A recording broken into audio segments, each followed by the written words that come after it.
be an opportunity for silent prayer or meditation.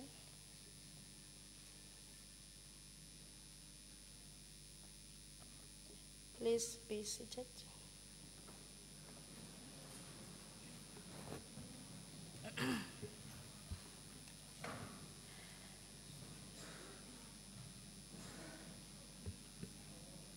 Honorable members, where you are seated, we have an equipment for translation. All the 11 languages are there. And those who require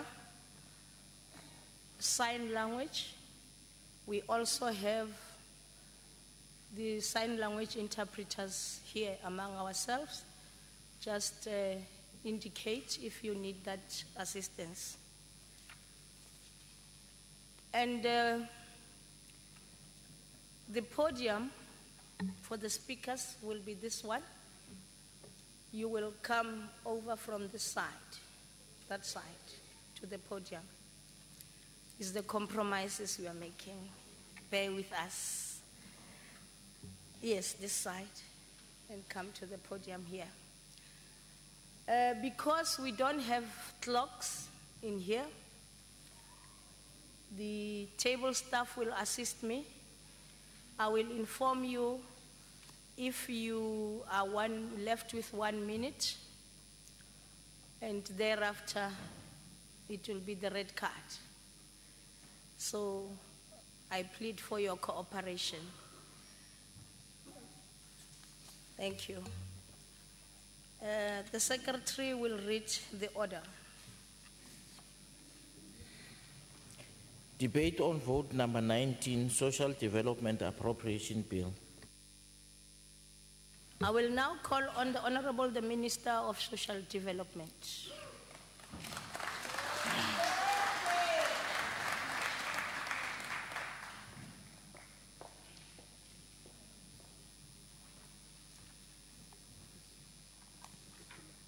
Honorable Chairperson,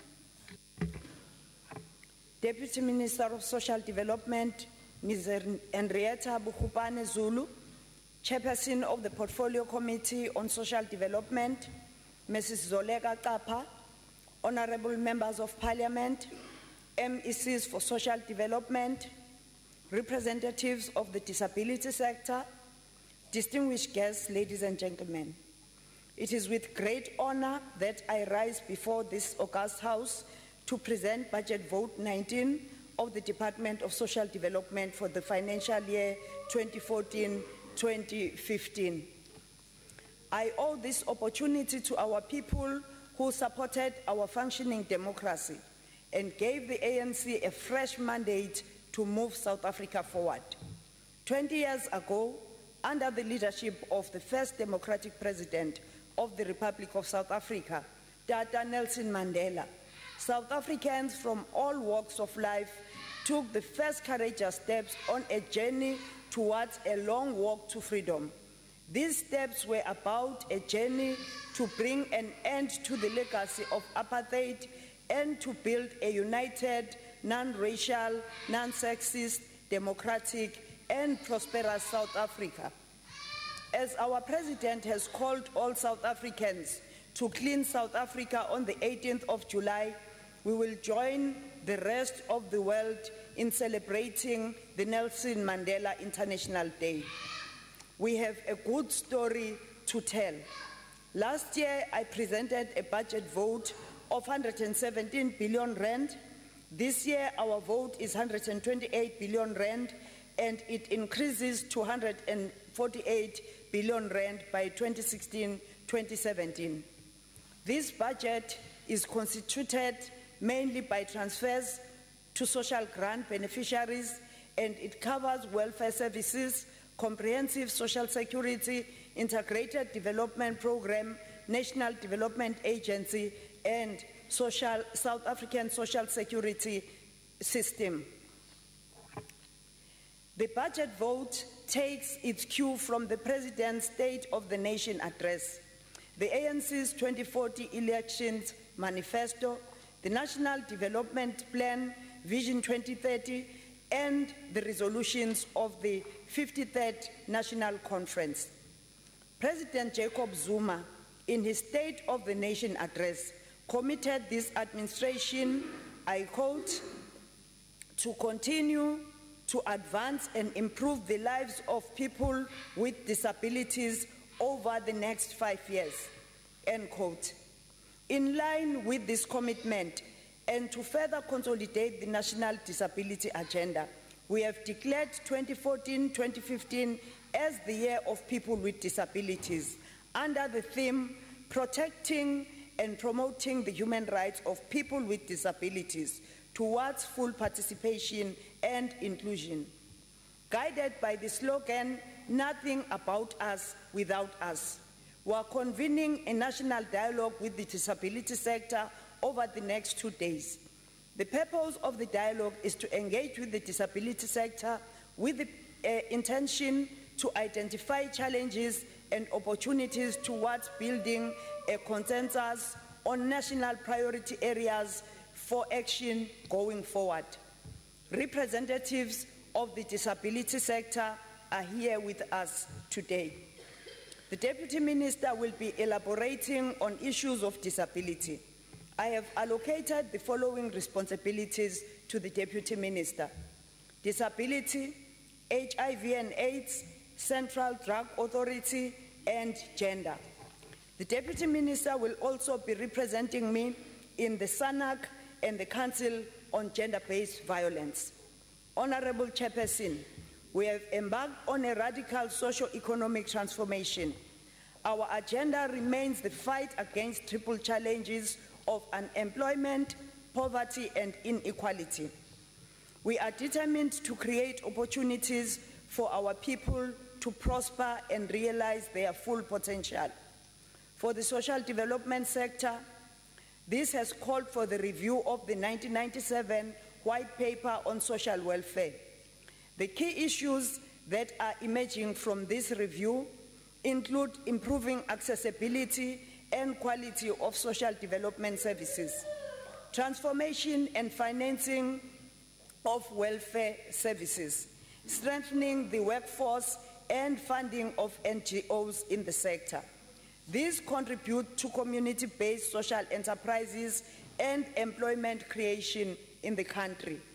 This work takes place under the leadership of Professor Vivian Taylor.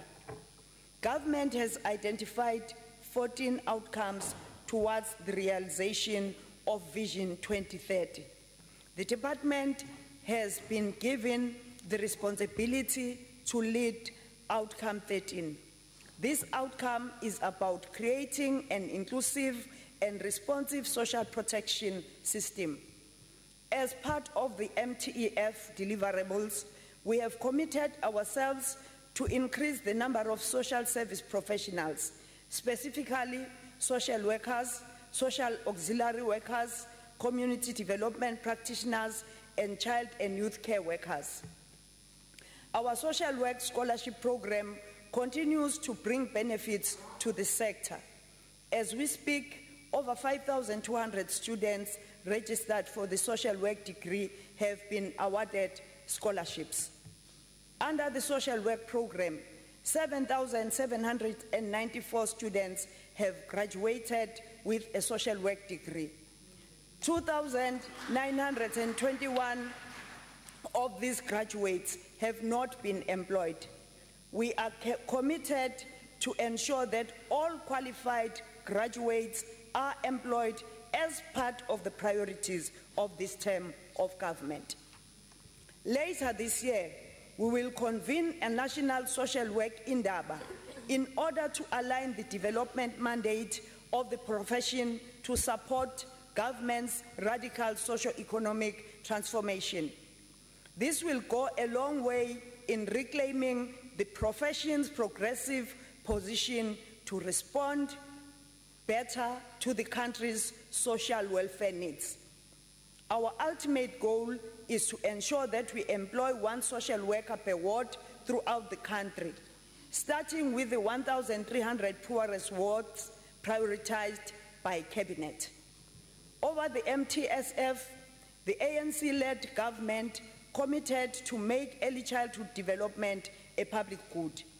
With this in mind, we will accelerate the implementation of a comprehensive ECD program covering the period from conception to formal school-going age. We have conducted the national audit of 19,900 ECD facilities throughout the country. The audit revealed the following: lack of proper infrastructure, overcrowding, the need for training of ECD practitioners, and accessibility for children with disabilities. We found that 44% of the ECDs were unregistered. I would therefore like to take this opportunity to appeal to the corporate sector to join hands with the National Development Agency for the successful implementation of the Adopt an ECD campaign. The purpose of the campaign is to facilitate, advocate, and lobby for expanded access to provision of ECD in poor communities. We will, over the MTEF, roll out non-center-based and mobile ECD facilities in rural areas and informal settlements to ensure that all children are given an early start for a better future. The NDA has taken over the responsibility for the overall organization of the annual South African ECD Awards. These awards are aimed at promoting and recognizing excellence, hard work, dedication, and investment in the future of our children by practitioners, community centers, and organizations involved in ECD. Ladies and gentlemen, as part of our response to violence against women and children, we have established a National Gender-Based Violence Command Center. 75 qualified social workers have been employed to serve on this 24-hour command center, dedicated to provide psychosocial support and referral services. This work we do in collaboration with the Departments of Health, South African Police Service, and NGOs. Honorable members, last year I made a commitment in this House on anti-substance abuse interventions. Over the MTEF, we have 150 million for the establishment of treatment centers in the Northern Cape, Eastern Cape, Northwest, and the Free State. Honorable members, child and vulnerable youth-headed households will remain our central focus during this MTEF period. This past financial year, we've made great strides in the implementation of the Isibindi model. The central aspect of this model is the provision of intensive child and youth care-centered services to children within their own families and communities. We will finalize the child and youth-headed households register this financial year. We can only succeed in our pursuit to build a caring society if we know where our children live and what their needs are. Honorable members, our social assistance program has grown substantially over the years. In 1994, there were 2.9 million beneficiaries. Today, over 16 million grants are paid monthly. This represents more than 5 times the number of recipients in 1994, thus contributing to South Africa's progressive realization of the right to social security as enshrined in Article 27 of the Constitution. Our analysis shows that the take-up rate for child support grant for infants from birth to 2 years is low. This is a serious concern for us because early intervention yields better outcomes for children. To address this challenge, we plan to increase the take-up rate in this group by 70% through implementation of various initiatives. With regards to foster care, I am going to announce the appointment of a ministerial committee to undertake an assessment of the status of foster care system throughout the country. The target is to assess 500,000 foster care cases. Our ultimate aim is to ensure that no child falls through the cracks as a result of administrative processes. Honorable Chairperson, the result of our initiatives to modernize and to improve the SASSA organizational efficiency and to improve the integrity of our social security system are encouraging. Government and social grant recipients continue to derive important benefits from the current social grant payment system, which we introduced in 2012. Equally, the fiscus has also benefited from our drive to transform our grant system. We cancelled 850,000 grants, and we saved 2 billion rand that was returned to the fiscus in September 2013, plus an additional saving of 1 billion rand unspent funds as at the end of the financial year. With the new system, all social grant beneficiaries can now receive their grants from the first day of the month through various convenient payment channels. Chairperson, the provision of social grants on the first day of the month is neither a privilege nor a luxury, but a human right issue. Currently, over 80% of the beneficiaries draw their grants within the first 7 days of the month. A key feature of the current payment model is the institutionalization of the biometric system, which offers many important benefits, both as a measure to combat fraud and corruption and as a more accurate and reliable means of beneficiary authentication. Whilst we applaud these positive changes, we equally recognize the challenges that came with the new system, and we are working hard to address those challenges. During my visit to many poor rural and urban communities, I received many complaints from beneficiaries about various types of deductions, including loans, deductions from multiple funeral schemes, electricity and airtime from social grants payments, often without their knowledge or consent. According to the National Credit Regulator, illegal money lending is a huge and profitable business in South Africa. These lending businesses are for the most part illegal, predatory, immoral, and exploitative in nature.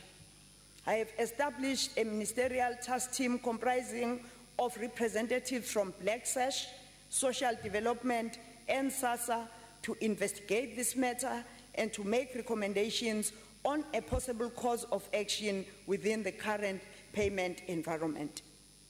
Honorable Chairperson, it has come to our attention that SASSA brand is being exploited for commercial purposes. We will take action to protect SASSA's intellectual property rights. We will also criminalize illegal possession of a SASSA branded card by credit providers and loan sharks. Work is underway to introduce amendments to the social assistance regulations to prohibit credit providers and other persons from conducting and marketing their products within defined perimeters of SASSA offices and pay points. Penalties for those who contravene these regulations will be introduced. I have also received numerous complaints regarding the implementation of the voice biometric solution. The complaints mainly relate to the long toll-free number, which makes it difficult for most people to memorize. Some beneficiaries, particularly the older persons, cannot remember their identity numbers. I have since instructed SASSA to review the implementation of the system with a view to remove the burden from the beneficiaries. As promised last year, I have appointed a ministerial committee to advise on the future payment model for social assistance benefits in South Africa. The committee has been working in earnest, and I expect to receive their preliminary report before the end of this month. Honorable members, last year I mentioned that we will embark on a nationwide service delivery initiative to assess the sector's footprint and impact of the sector's programs and services. We've done it through Project Mikonzo. Between September 2013 and March 2014, 1 minute left. We have reached 730 wards in the 23 poorest districts. The initial findings of this exercise vindicate our plans to the radical transformation of the sector.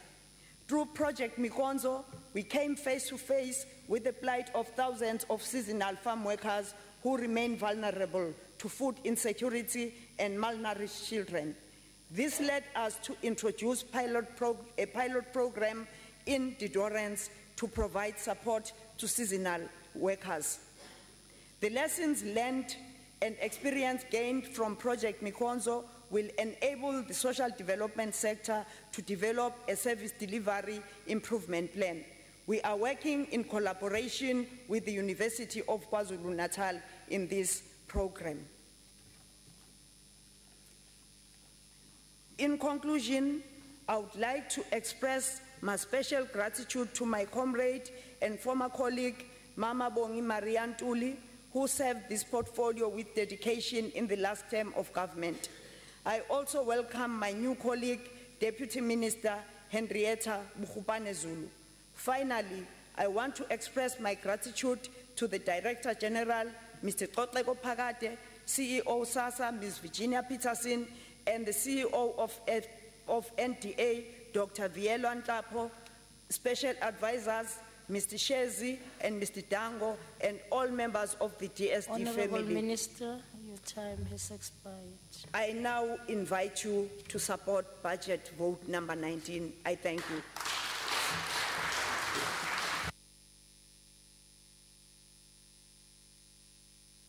Thank you, Honorable Minister.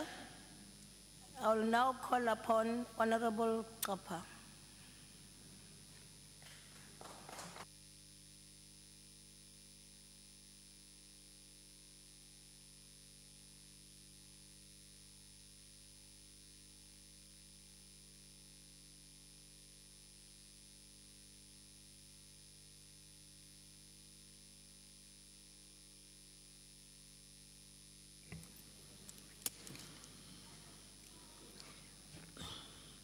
Honorable Chair, honorable members of Parliament, our very important guest today, our Honorable Minister, Sisbatabile, as well as our Deputy Minister and the House at large. I greet you this morning, and first of all, I wish to express my appreciation for being afforded an opportunity, Chair. Knowing fully well that it is a right in a democracy to be a member of Parliament and speak on behalf of others, it has not always been the case for black people, especially black rural women in this country. It is therefore rather surprising that others decide to stay away from an election process and many times criticize all processes, while many South Africans paid a supreme price for such an opportunity to come. Indeed, we owe it to those who died far away from their beloved country for this opportunity to come. Today, many South Africans, Honorable Minister, are curiously waiting for this moment, for the Honorable Minister to pronounce on the budget amounts that continue to enable them to survive under their very difficult conditions on a daily basis. Having heard the Honorable Minister, all what you have said, I actually congratulate you for having been reappointed by our President to lead this difficult task. For the past 20 years, this exercise has given hope to over 16 million people who are currently in the payment. I therefore dedicate this debate to those whose lives have improved as a result of the so-called grant. Indeed, Honorable Minister, you have a good story to tell yourself and your organization.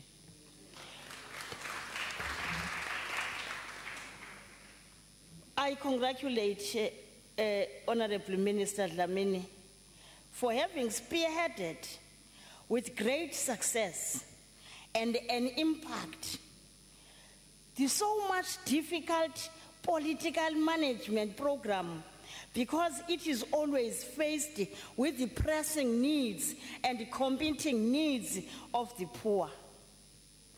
I once again, President welilizwe uhlabe khangele ngokuthi buya kwakhona, siyabulela, sithabile.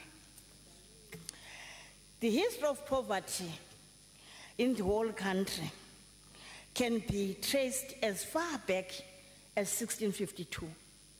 We did not wake up being poor. We know where it comes. And I know I'm running to be very unpopular for having said this truth. But I'm supposed to say it once in my life.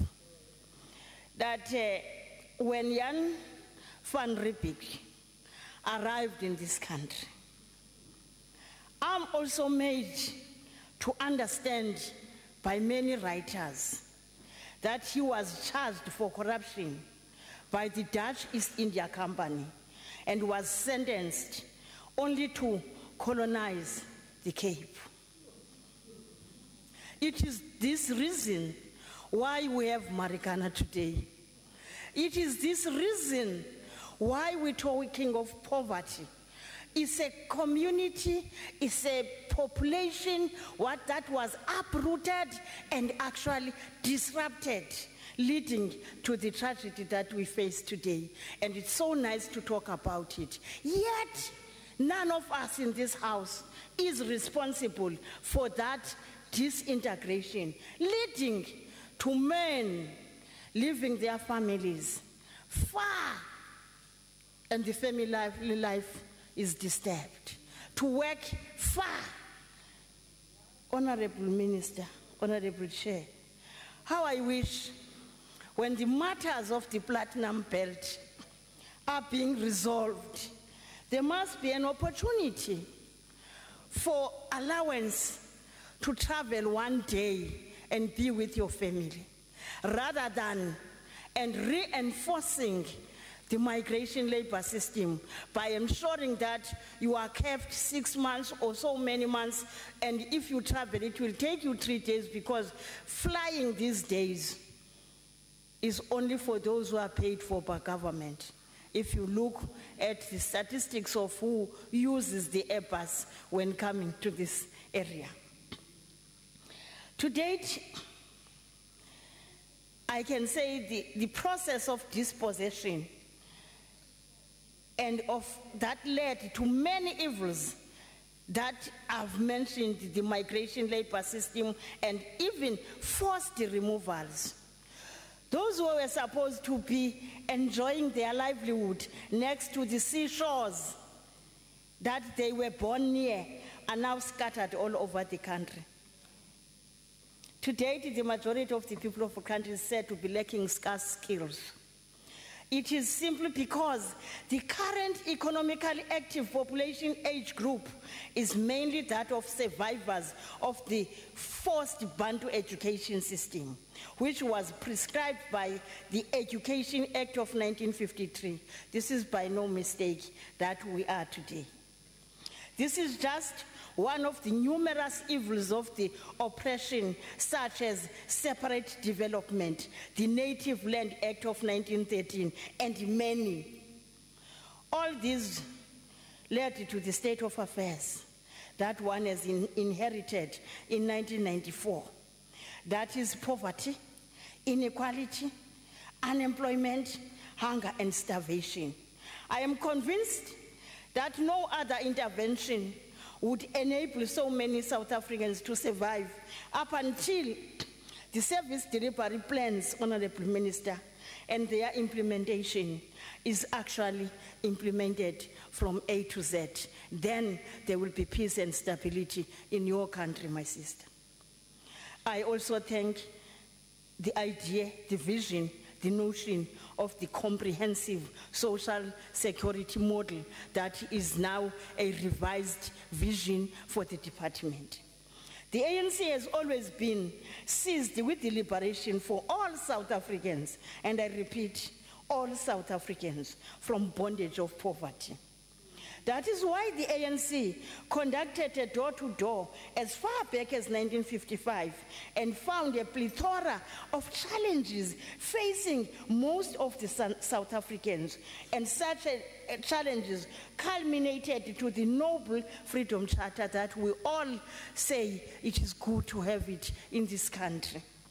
When the new democratic South Africa was ushered in, departments were established to respond to those 1956 challenges, and the department was established to specific interventions, like the one we're talking about.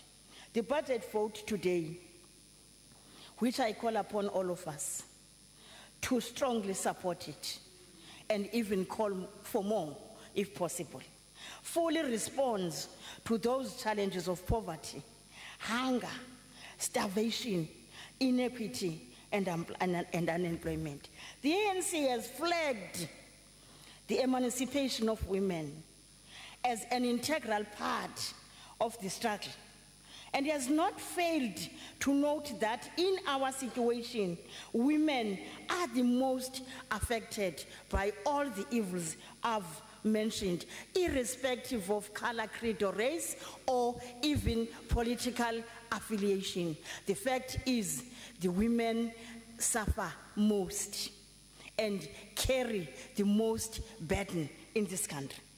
Hence, the former president of the ANC, the late Oliver Reginald Tambo, discussing with his colleague, president of SWAPO, the late Sam Nujoma, has this to say, I quote, "If at the end of our struggle, South African women and those of Namibia are not emancipated, we will have not finished our work," I close quote.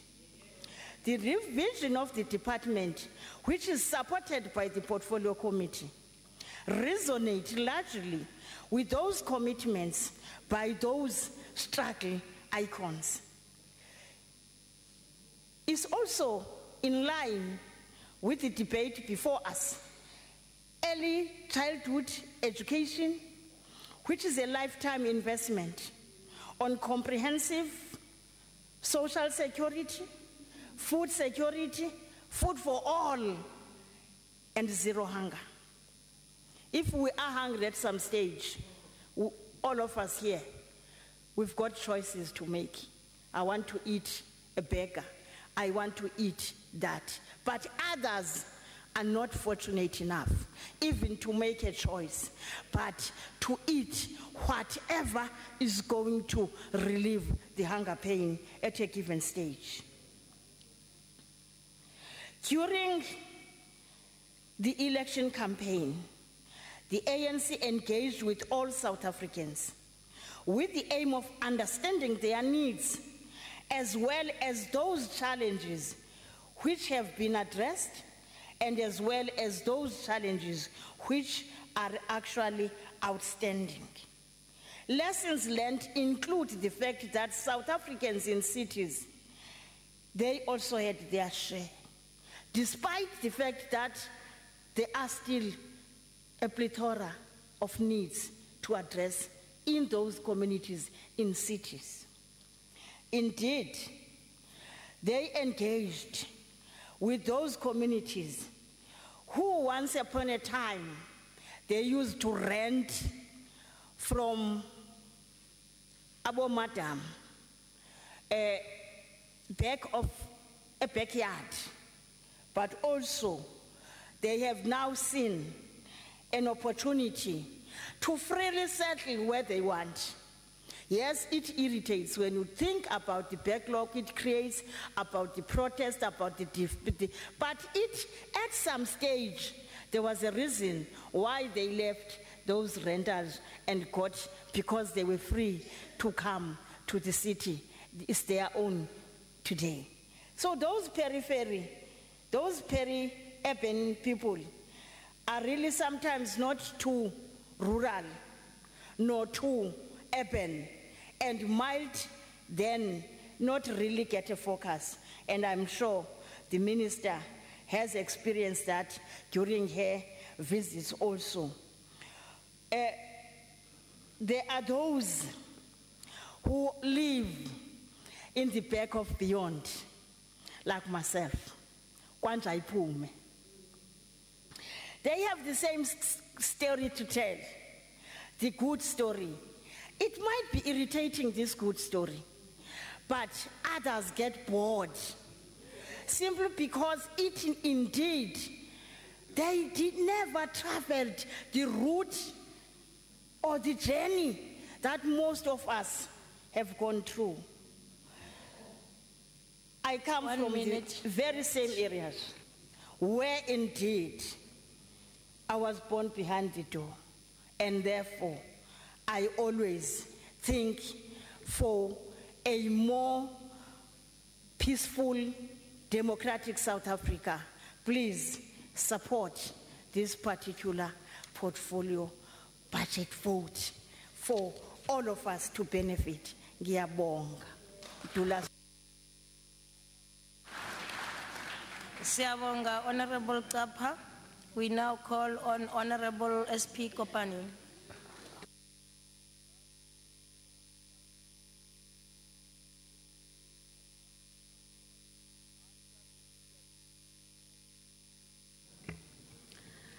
Motsamaisi wa dipuisano ya Khabane, I truly believe that we must confront the hard truth about the poor performance of the department and its entities if you want to ensure that all South Africans enjoy their constitutional rights.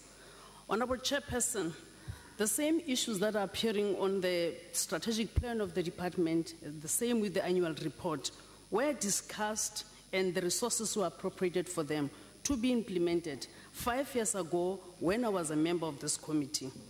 But today, I find myself with more questions than answers. Once again, we revisit the same issues and make plans for the period of 2017 and 2019. Why those plans tabled 5 years ago were not implemented? What happened to the resources that were allocated for those plans? With all the challenges that we are facing as a nation, that is poverty, inequality, and unemployment, one would have expected the department to implement its program far more with agency. The issues at hand are universalization of the child support grant and old age grant, the child protection register, the policy for the NPO funding, the inspectorate for the social security. Despite the massive expansion of the grant system as a source of income for so many poor families, many still suffer the double fate of poverty and social exclusion. A recent study has found that 2.3 eligible children are not receiving the child support grant, primarily because of the lack of documentation and the administration obstacles. It is worrying that as a country, we still use the means test to determine who qualify to get the social grants. and thereby excluding many deserving citizens of this country. The extent of this exclusion, it indicated that there's an urgent need for a policy review which will focus on the legislative changes necessarily to unblock the legal impediment of child support grant as well as the old age grant. Since 2009, the Democratic Alliance has proposed the removal of the means test so that each person, by merit of being a South African citizen, must receive the grants according to their needs, not related to their income and asset. It is said, after so many years, this matter will only be finalized during this financial year. Honorable Chairperson, regarding the NPO funding, while we have seen an expansion of the social grant system in contrast with the social welfare services, we have relatively seen that the funding to the social welfare is being neglected. In 2009, NPOs challenged the department on the problems in its NPO funding policy. This included a judgment of the Free State High Court instructing the department to come up with a better policy in respect of fundings of NPO. These NPOs filed this court judgment application after several years of serious frustration with how the department dealt with the transfers and the subsidies to the NPO. The frustrations amongst many were the following: the delayed payment to the NPOs, lack of communication, lack of consultation about the amount of money that's supposed to be given to them for the service rendered, and also about not giving the NGOs enough funding for the service they've rendered. As a result, many NPOs are unable to successfully perform their duties. The judgment notes that many NPOs are funded by the department, and the department openly acknowledged that these organizations play a major role in delivering the social services to the children, to the elderly, and to the people with disability. In fact, many cases the department is dependent on this NPO for delivering services which government should have actually been responsible for through the laws like the Children's Act and the Older Persons Act. The department also acknowledged that the transfer it provided to many NPOs does not cover the full cost of service delivery, yet we see no effort to fix the situation urgently. During the strategic plan and the budget presentation by the department to the committee, it was indicated that only 2019 the department will efficiently come up with the regulatory system and the capacity building and the funding model for the NGO. This is unacceptable because by then it will be 10 years after the court judgment. Honorable Minister, surely we owe the NPOs to accomplish this review as a matter of urgency. If we do not do that, the following will happen. Many NGOs will be closed, many people will lose their job, 62% of the social welfare that is rendered by those NPOs will come standstill. Honorable Chairperson, it is not only the judgment of the High Court that provided the recommendation on this matter. The Fiscal and the Finance Committee report of 2013 highlighted the low financial provision by the government to child welfare services, which amounted to 5.7 billion in 2013 and 2014, compared to the estimated need of at least 12.9 billion for only a low-level implementation of the Children's Act. Finally, the report also points to the vast disparities in funding social welfare and the expenditure between provinces. KwaZulu-Natal spent 81 rands, while the Northern Cape spent 412 per child. In the Western Cape, where the DA govern, we have managed to introduce the new departmental system for monitoring the use of these funds by the NGO, ensuring that the vulnerable citizens of the Western Cape get the maximum benefit. This drive shows that the Financial and the Fiscal Commission in their submission for the Division of Revenue in 2014-2015, the Western Cape Department of Social Development spent the biggest portion of its budget, 68%, on transfer payment to NGOs that any other provinces, more than any other provinces in this country. During a time of financial crisis, with the National Lottery failing the NGOs dismally, we believe this is a critical strategy to move or to preserve the welfare services to our people. Surely we need to assess the rationality of our spending across the provinces and to rectify these disparities. Honorable Minister, I believe the power is in your hand to make what is right for those South Africans whose life depend on this ministry. During the 2010 budget speech, in the very same venue, I was concerned and I raised the issue about the legal cases brought against SASSA in the Supreme Court of Appeal and the Constitutional Court. One of the Supreme Court judges described the inefficiency in the processing of social grant application as follows, I quote him, as a war of attrition against the poor, close quote. Today, as I'm standing before you, there's a Constitutional Court case against SASSA. Maybe we should be asking ourselves why SASSA is back again in court. How many court cases that SASSA is facing? We know that the CPS tender was declared invalid. It is about time that the SASSA correct the public procurement principles of transparency and address the Constitutional Court and adhere to the Constitutional Concord orders. Honorable Speaker, Honorable Chairperson, in 2011, during the oral questions session in the House, I asked the former Deputy Minister, Mrs. Ntuli, why the department never established the Office of Social Assistant of Inspectorate as required by Chapter 4 of the Social Assistance Act, if the department is really serious about fraud and corruption within SASSA. And I believe that SASSA could have acted immediately. We also take note with other systems that are in place that SASSA is trying to do, especially with the re-registration. But why this is an Office of Social Inspectorate was never established. The department has lost millions through the fraud and corruption since the establishment of SASSA. According to SASSA, they will only establish this inspectorate by March 2019. That is 10 years later. Presently, the bulk of SASSA expenditure goes to the contractors. On average, approximately 53% entire budget, while the remaining caters for so many little things.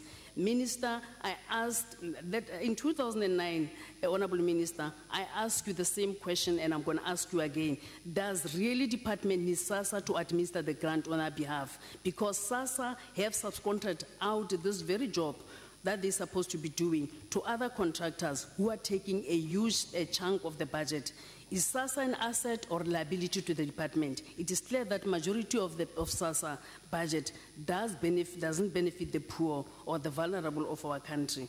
Honorable Chairperson, the department only say that only 3 years to come, they will try to make sure that they develop the future payment system that will strengthen the position of SASSA as a service provider.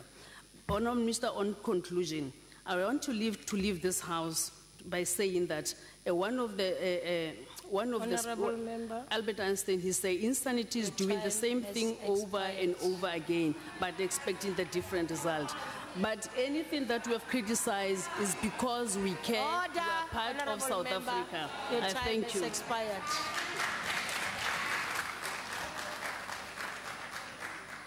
Thank you, Honorable Kopani. I now call on Honorable Maxson.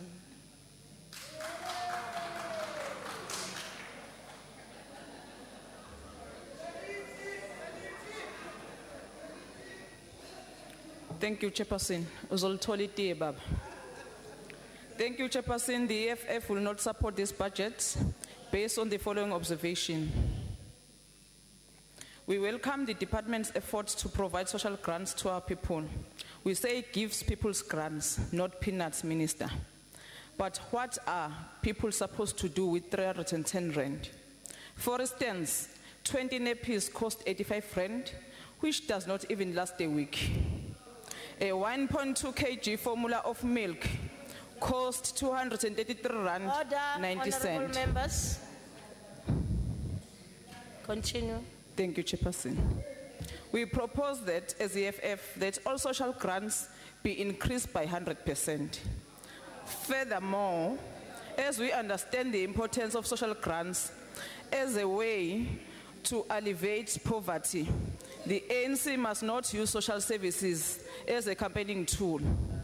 We have seen that during elections, distribution of blankets, food parcels, etc. One of the main aims of this department is to enhance early childhood development in the country. However, these words fall empty on the day-to-day experiences of many rural and township preschool teachers and young children. Nomonde Ngalo from Eastern Cape is just one of the many cases where the words and promises of this department has failed her. Nomonde started a preschool in 1985 to serve her community needs. The school is broken down and it could fall at any moment. The children receive no feeding scheme from the department, and she has never been paid for her work. I'm sure this is not the good story to tell. Yes, go show me. For years, she has been approached this department, and the department has turned a blind eye. There are many other stories like hers in our many rural and township areas across the country. We demand an early childhood development program that services the daily life experiences of our people. ECD must be made part of mainstream schooling. It must be standardized from the age of 3 years. It must be of the education system. People must be paid properly, and they must be treated like proper teachers that they are. They are doing a good job. After that, there will be a good story to tell. For now, there is no good story to tell. Order, honorable members, order. Thank you, Chairperson, for protecting me. Order. We shall hear the speaker on the podium. With the effort to curb substance abuse through the National Anti-Substance Program of Action, this department further falls short. It has failed to create enough rehab centers in rural and township areas. Ziyafa ingane zethu yiwunga, zisibamba inkunzi silele, because of this department is failing us. In this country, rehabs and treatment depends on your affordability. How many people from our rural and township areas can be really affording treatment because they are not employed? Order, you are this too loud. This department has prioritized the end of hunger through the establishment of these food distribution centers, the community food depots, and the community food and development centers. This is only in 3 provinces, which is insufficient. Furthermore, this department has not been clear on the developmental aspect of this initiative. Where will they receive their supplies? Who will be their supplies be? And how will this initiative boost black farmers and create employment? The EFF demands a food economy that empowers communities to produce food for themselves. Let me repeat. The EFF demands a food economy that empowers communities to produce food for themselves. The community must produce for themselves. SASSA footprints in this country are too few. There is only 1 regional office in each province and inefficient number of district and local offices, resulting in large transport costs for rural and township citizens who need to consult. These citizens are mostly poor and unemployed. Solution: each and every ward in this country must have SASSA offices if you want to tell the good story. South Africa be developed by crisis level of poverty and access to basic services, needs an urgent program to deliver quality and sustainable services. EFF approach, listen carefully. EFF approach to deliver of basic services to the people is that it should be labor absorptive and should be produce quality product, goods and service. I hope you hear me very well. Social grants. EFF believes that social grants are an important aspect of bringing the poorest of the poor into the same level of economic participation, but we are saying introduce a system which will link social grants to development.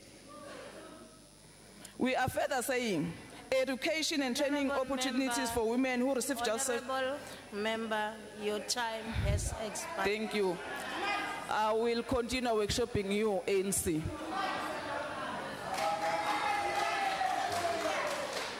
Thank you, Honorable Maxson. Honorable members, can we please respect and uphold the decorum of this House. Thank you. Honorable, we now call on Honorable Hlengo.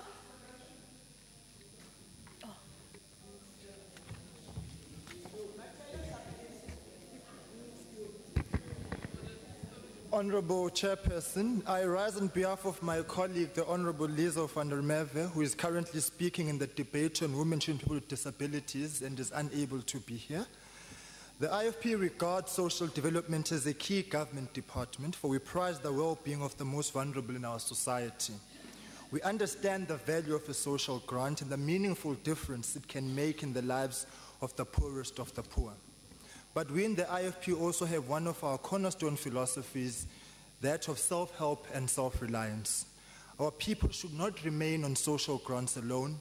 We need a robust economy where everyone can participate, earn a living, and enjoy meaningful lives. It is against this background that the IFP has time and again decried the plights of NGOs such as Rape Crisis and Tears. These organizations are vital partners in our fight on behalf of the most vulnerable sectors of our society. We cannot fight without them. We therefore welcome the department's consideration of a new funding model as a solution to the funding crisis. However, the intended completion of this project's review in 2017 leaves us deeply concerned for those organizations already in crisis. We appeal to the Honorable Minister to make urgent interventions whenever they are needed. We also appeal to the Minister to speedily process amendments to the Children's Act of 2010. The Department's failure to comply with the Act by timelessly processing paperwork to facilitate adoptions is grossly unacceptable. It has had a detrimental effect on the lives of orphans. Indeed, adoption rates have halved since 2009. Interim measures are needed to compel improvement of systems and processes. Honorable Chairperson, some 17 million South Africans are dealing with depression, substance abuse, anxiety, bipolar disorder, and schizophrenia. Yet we are ill-equipped to handle the scourge of drugs and alcohol addiction in South Africa. This department must champion a more integrated approach. Funding for more treatment facilities is needed, but unless their services are better coordinated and managed between the various departments, we'll continue to lose this war. We are concerned by the recent allegations that SASSA has irregularly used millions of rands meant for the poor to pay for bodyguards for senior social development and SASSA officials. While we appreciate that the Public Protector has launched an investigation, we hope that the Honourable Minister will also launch an investigation in this regard, as the final responsibility to account for every cent falls on the Minister's shoulders. The imminent Honourable Minister of the 2016 local government elections gives us cause to warn against using this department as a political tool to advance the ruling party's agenda. Allegations that food parcel distribution is often linked to by-elections must be taken very, very seriously. Honourable Chairperson, the mammoth task of looking after the most vulnerable sectors of our society cannot be performed by the Honourable Minister and her team alone. We therefore look forward to partnering with her on this journey. We are cognizant of the great responsibility we all bear, the responsibility of changing lives of the people for the better.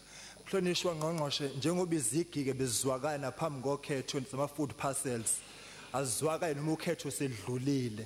The IFP will support this budget vote.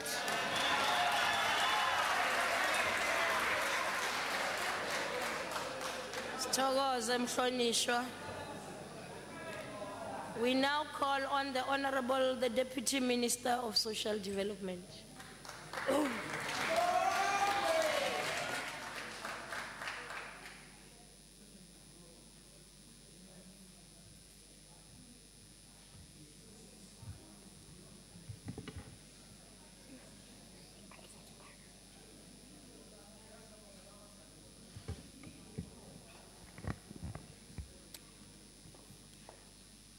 Thank you very much.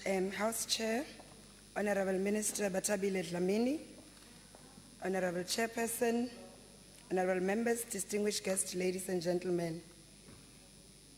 As each has received a gift, employ it in serving one another as good managers of grace of God in its various forms. For even the Son of Man came not to be served, but to serve others and to give his life as a ransom for many. President Zuma, in the State of the Nation address, delivered on the 25th of May 2014, committed this term of office to radical socio-economic transformation to push back the triple challenges of poverty, inequality, and unemployment, which continues to affect the lives of many of our people. This reminded me of the words of the former Minister of Social Development, Mr. Zola Sikweye, when he reflected that the paradigm shift from a welfarist to a social development perspective is premised on the notion that people are the masters of their own destinies. And instead of helping the poor in the traditional way with handouts, it moves on to the development and empowerment of individual groups, communities, teaching them to be self-reliant. In the 10 years following the release of the Social Development Integrated Service Delivery Model, in the words of Paula Frey, we need to ask ourselves whether we have simply walked over the words or whether we indeed managed to grasp the soul of the words of former Minister of Social Development. Radical socio-economic transformation requires that we individually and collectively grasp the soul of the social development perspective if we are to break the chains of poverty, inequality, and unemployment. It requires of each and every one of us to interrogate the manner in which we deliver services, the manner in which we care, how we target interventions, who we partner with, and how we advocate for the rights of children, young people, people with disabilities, women, and older persons. Chairperson, allow me to extend a special word of welcome to my mother, who's in this audience today, who is with us in this house today. Not only did she have to contend with being a black rural woman in apartheid South Africa, but she had to survive eking out a living as an unemployed woman in a rural village in the then Bophuthatswana Bantustan. Added to this was giving birth to a baby girl with a disability in 1971. At a time when there was no information, no services available on how to parent a disabled child in Phokeng, where disability was linked to witchcraft, sins, and a lot of many other superstitious beliefs. This dictated the community response and interaction with our family henceforth. Ma, but thanks to your dedication, your I don't give up attitude, and your willingness to sacrifice, you actioned the soul of Ellen Gottman's words when she said, the central struggle of parenthood is to let our hopes for our children outweigh our fears. I also wish to pay tribute to my father, who stood by his family in these early years, and I challenge all fathers to remain active in their children's lives, whether with or without disabilities. I can but only imagine the extent of your anguish on your journey back home after you left me alone as an 8-year young girl in a special school very far away from home. For that, I am very grateful as it awarded me an opportunity to stand here today with education as the backbone of who I am. I want to say thank you, Ma, and thank you very much. In 1999, when I gave birth to Kialeboga, my first daughter, who was also born blind, I was a teenage single mother, forced to drop out of school. I still, similar like my mother, did not have information or support services to guide me in bringing up my daughter in Phokeng still, but I had self-knowledge of growing up as a blind child, which enabled me to seek information and resources, albeit at a high cost sometimes. By 2003, almost 10 years into democracy, I gave birth to Zanele, my 10-year-old. Zanele was also born with the same disability because our disability is genetic. There was a visible change in the attitude of nurses, in the attitude of neighbors, in the family, but also in the rest of South Africa as a whole. Zanele was celebrated. I was now married, a member of parliament, and we lived in an urban setting. Service-related information was available at the click of a button through the internet, but this of course required computer access and literacy. I suddenly had choices of whether to enroll Zanele in an inclusive or special early childhood development program or school. This right to choice for what I deemed to be in the best interest of my child was as a result, direct result of the policies of the African National Congress-led government, which took decisions in 1994 that persons with disabilities belonged in the communities where their families lived and not very far away. Honorable members, I have taken time to illustrate my personal journey as it depicts the progress made over the past 20 years of democracy. It also points us in the direction of the action required to accelerate the radical socio-economic transformation agenda. The economic benefits of investing in the children has been extensively documented. Investing fully in children today will ensure the well-being and productivity of future generations for decades to come. Breaking the vicious cycle of poverty, inequality, and unemployment, and declaring a demographic dividend in the future. Our government has acknowledged this reality and has committed to shift significant resources to early childhood development services. Our challenge firstly is to guarantee access by putting mechanisms in place to ensure that these services reach every child equally, irrespective of geographic location, disability, health, or socio-economic status, and/or gender, and that is a promise we are willing to keep. Our second challenge is to ensure that we place empowerment of our children at the center of this program. This should include providing them with platforms through which they can represent themselves, thereby giving effect to meaningful child participation. Let's listen to the voices of our children together in this house. Empowerment of children is about more than stimulation programs. It is also about attitudes and relationships as well as life skills, which starts with parenting in the home. Chairperson, allow me to pay tribute to my grade 1 teacher, Mema Shebe, whose guidance and the respect she afforded me made an indelible imprint on my future. It is public servants such as Mema Shebe who believes in the potential of all children, irrespective of their disability, creed, gender, or religion, health status, who provide us with the platform through which we can achieve the National Development Plan 2030 vision. I call on all those who work with children to unlock their potential by tapping into their hopes, creativity, and abilities through active engagement. Our third challenge is to ensure that early childhood development programs invest in parent empowerment and support, as well as information services to parents. In the words of Eva Fedakiti in her book, Love's Labor, and she says, in a just society, mothers of children with disabilities can mother, and they, their children, and other needed caregivers will be adequately supported. And that is the 10,000 givers we're talking about. Honorable members, the purpose of development and social services is, among others, to enhance social functioning and human capacity, and to promote social inclusion through the employment of those who are socially and economically excluded from the mainstream of society. This places a particular responsibility in the shoulders of every stakeholder involved in community development to ensure that programs do not unintentionally discriminate in the extent to which all our citizens have access to and are able to participate. It requires of every duty bearer across the service delivery value chain to acknowledge the factors which contribute to exclusion and inequality of outcome, the stairs that are unnecessary in front of the buildings, put in place measures that remove barriers which strengthen equitable access and participation, ensure that these measures are budgeted for and implemented, and at the end of all the day, report on the extent to which program outcomes was equitable for everyone, and then people with disabilities will be fully included. Developmental social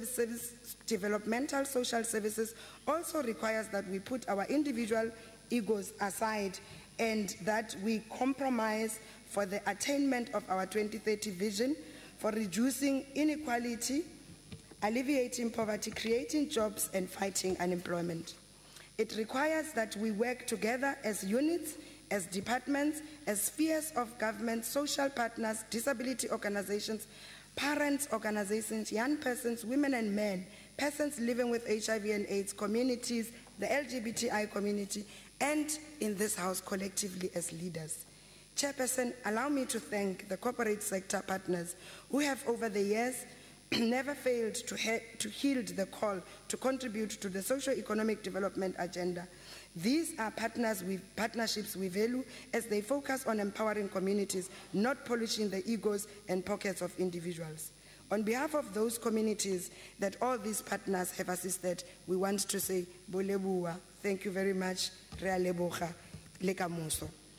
Honorable members, in conclusion, sustainable and radical socio-economic transformation requires that we focus on breaking access and participation barriers, reducing compounded vulnerabilities, empowering children, young people, women and men, and persons with disabilities, supporting sustainable independent living in the community for persons with disabilities as well as older persons, strengthening the representative voice of children, young people, persons with disabilities, women and older persons, and building a women, child, youth, disability rights responsive public service towards the building of a caring, inclusive society, which is South Africa, for all who live in it.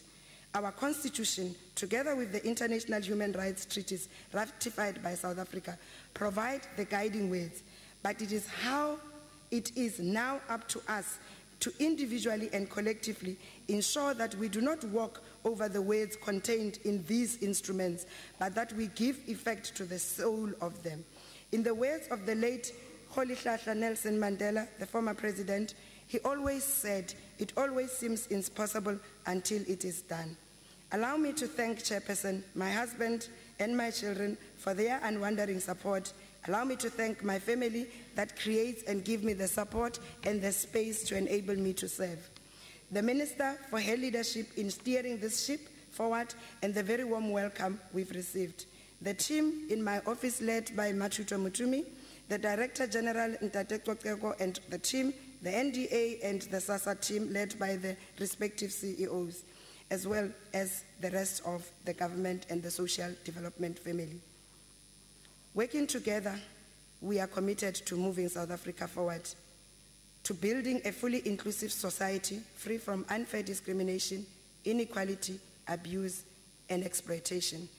As we present this budget with the hope that you will support it, because it's all about the poor, the vulnerable of this country, let gratitude be the pillow upon which you kneel to say your nightly prayers, and let faith be the bridge you build on overcoming evil and welcoming good, as we celebrate the lives and times of Maya Angelou. She will forever remind us of the commitments we have. Chairperson, allow me to once again call all parties to partner with us to walk the road together as we continue to tell the good story and changing the lives of South Africans. I thank you.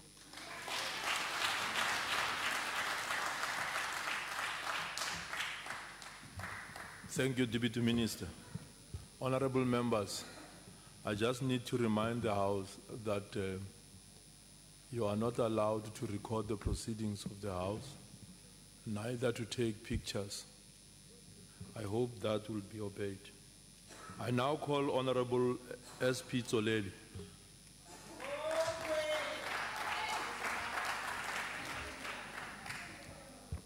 Ke a leboga modulasetulo.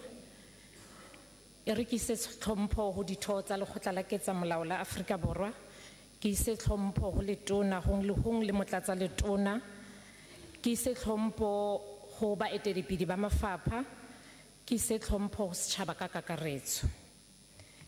Modulasetulo moporesidente wa Afrika Borwa mohlomphegi Jacob Zuma puong ya hae ya setšhaba ka kgwedi ya Phupu selemong sena sa ditšhelete o hlalositse hore sehleng sena sa parlamente ho hlokahala hore ho kenywe tshebetsong maano a tlisang phetho ya moruo wa setjhaba ka sekgahla se matla e le hore ho potlakiswe diprograma tseo tlo fokotsa bofuma tlhokeho ya mosebetsi le ho se lekalekana.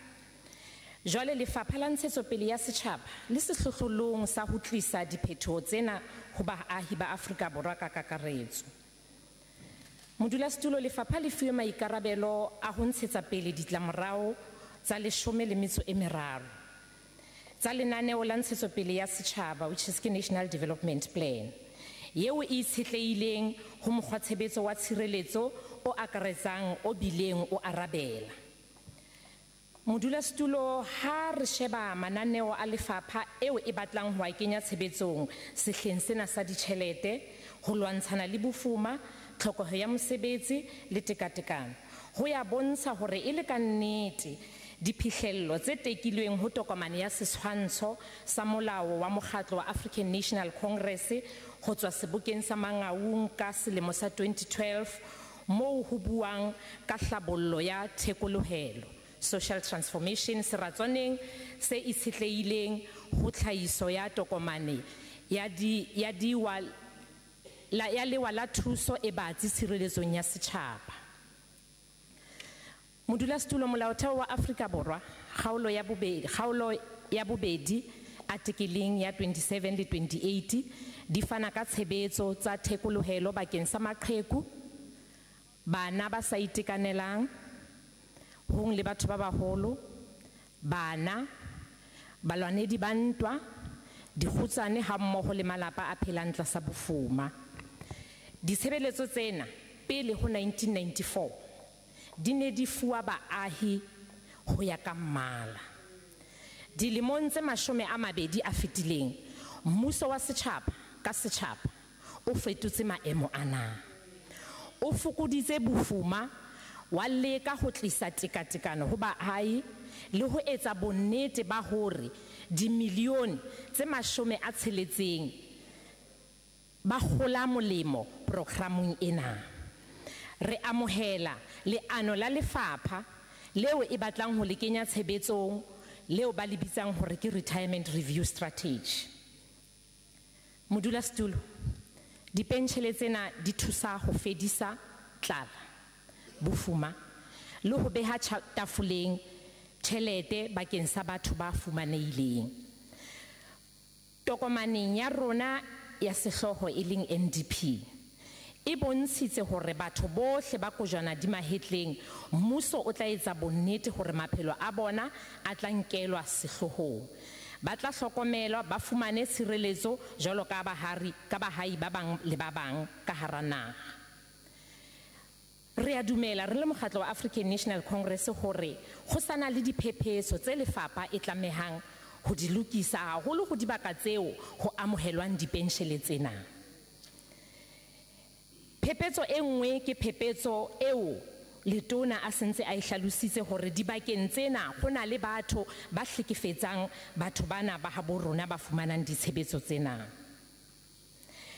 Ebile hape letona puong ya hae o hlalosa hore ba tlile ho kenya tshebetsong mehato ya ho thibela bahwebi ka ditjhelete, bana ba kadimanang ka ditjhelete hore ba seke ba fumana monyetla wa hore ba sebedise dipentjhele tsena tsa thuso.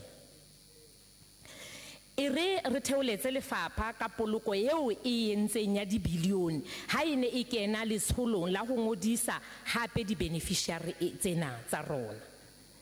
Ho feta moo, re tjhaela molwana leano la mmuso la ho rera ho ipatalla ditshebeletso tsena tsa thuso ka bobona nakong e tlang ntle le ho sebedisa di-company tsena tsa di-private.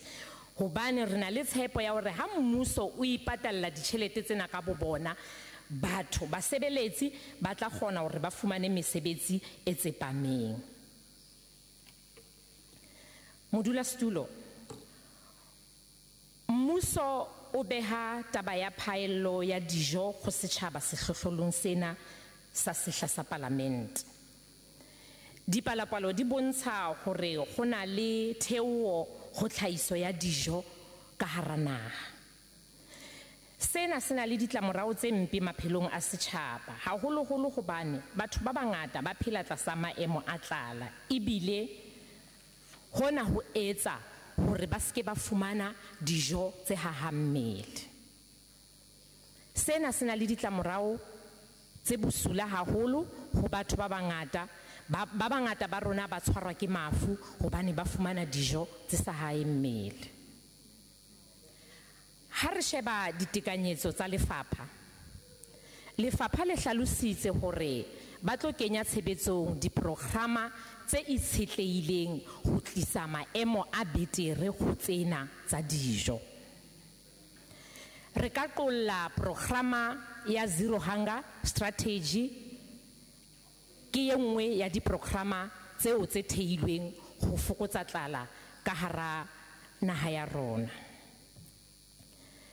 Modulasetulo re theoletsa lefapha ka mosebetsi o sentse o entse ho fihlela hakana ka ho profiler malapa, ho profiler setjhaba le botjhaba, ho batlisisa ha batsi ka maemo a etsahalang ka hara naha. Le ha ho ntse go na le ba bangata modulasetulo ba lekang ho re suthisa tseleng, fela mosebetsi o sentse o phethahetse ho fihlela hakana wa ho tlisa ditshebeletso tsena setjhabeng, re le African National Congress re a kgotsofala. Ke tshepa hore ntse ke le nako e re ha ile hore ke na le nako modulasetulo ke leke go hlalosa hanyane hore left with 1 minute. Okay. Let me actually emphasize this point to the honorable member from the DA. When the honorable member is saying about the issues of social issues, it will be ambitious to say that social issues should be implemented by a certain period of time. Let me educate the honorable member from the DA that social issues are a recurring issues that changes due to the material conditions on the ground. And they will be there as long as the humankind exists.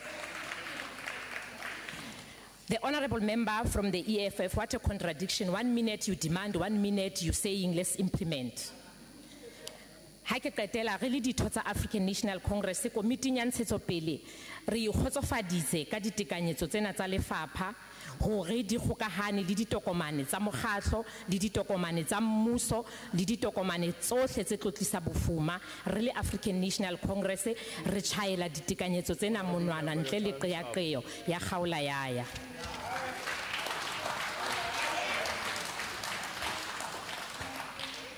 I now call Honorable C. Dudley for 4 minutes. Thank you, Chair. I get the feeling that the important changes taking place in and around this department are having a generally motivating effect, and stakeholders are more encouraged than usual. Now, many of the changes will be the result of transformation the department is undergoing in order to incorporate Program 3 and 4 from what was the DWCPD. To be more specific, children and people with disabilities. Now, the excitement generated seems to have spilled over into other areas that have long been desperately needing attention, like the additional allocations being made in this budget to provinces to enable them to increase the number of social workers employed and to provide additional support to NGOs providing essential welfare services. Gauteng Welfare Service and Development Forum says it best. This has come at a time when cutbacks in services to our country's most vulnerable people have been happening on an appalling scale, and many thousands of workers in struggling non-profit organizations have been retrenched. The ACDP is aware of the tremendous anxiety caused by a lack of funds necessary to intervene where children and families are at risk or in crisis. And like other stakeholders, we are daring to hope that the allocation will make a significant difference in many lives. Honourable Minister, will the department be able to hold provinces accountable, ensuring that funds go where they're actually meant to go? A major concern for the ACDP and indeed the country are statistics showing that there is a crisis of adoptions in South Africa. The Actuarial Society of South Africa estimates that by 2015 there will be an increase of 3.5 million more orphans in South Africa, taking the number to a staggering 5.5 million. And yet at the same time fewer orphans are being adopted. Honourable Minister, there are those who see the department as part of the problem, as adoptions are being over-controlled, causing serious delays at a high cost to the best interest of many children. Section 239(1)(d) of the Children's Act stipulates that the report of the social worker must be accompanied by a letter from the provincial head of department recommending an adoption. Practice shows that department scrutiny of the report can lead to a 6-month delay in the process, preventing a needy child from being in the arms of a loving parent.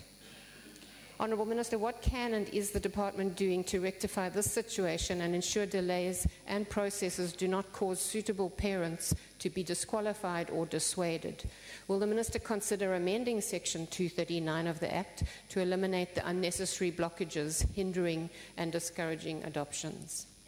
The ACDP is pleased to see the department's focus on early childhood development. NGOs say that thousands of toddlers and children in our nation are in informal ECD centres, which need to be put firmly onto the radar of the Department of Social Development, the Department of Home Affairs and municipalities, which is not the case at present. A more inclusive approach is necessary. Informal, unregistered centres are where most children are in care, and they need to be incrementally supported and assisted. Formal registration and related formal processes are beyond their reach. They need a range of support, including training and materials, of course, but also infrastructural improvements like sanitation, fencing, water supply, and often even shelter. Honourable Minister, the ACDP implores you and your department to adopt a different, more incremental and more inclusive approach, ensuring coordination and participation between all relevant departments. Lastly, the ACDP would like to acknowledge work done previously by social development with regard to recognising the importance of family, and notes with appreciation that a protection of the family resolution has been adopted by the UN Human Rights Council in Geneva. The ACDP, along with many others, have been concerned for the longest time that the importance of the family has been ignored by those drafting influential goals that will determine the UN's budget and actions, and to some degree South Africa's. We will be supporting this budget. Thank you. Thank you. I now call Honorable Mavilo for six minutes.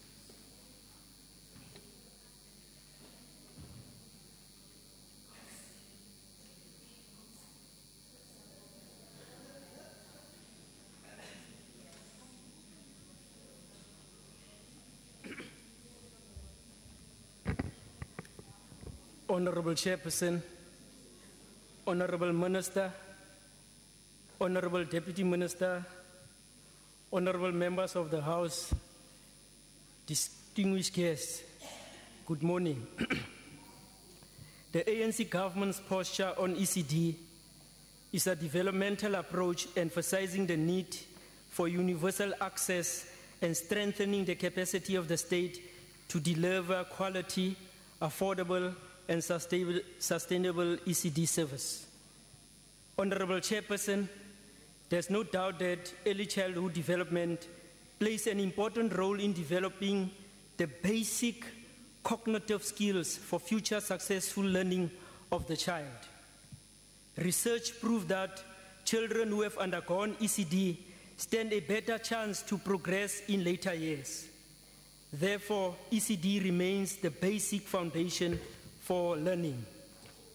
Furthermore, Honorable Chair, research shows that high dropout rate and failure in between grades have a direct link with lack of access to ECD in the formative years of the child.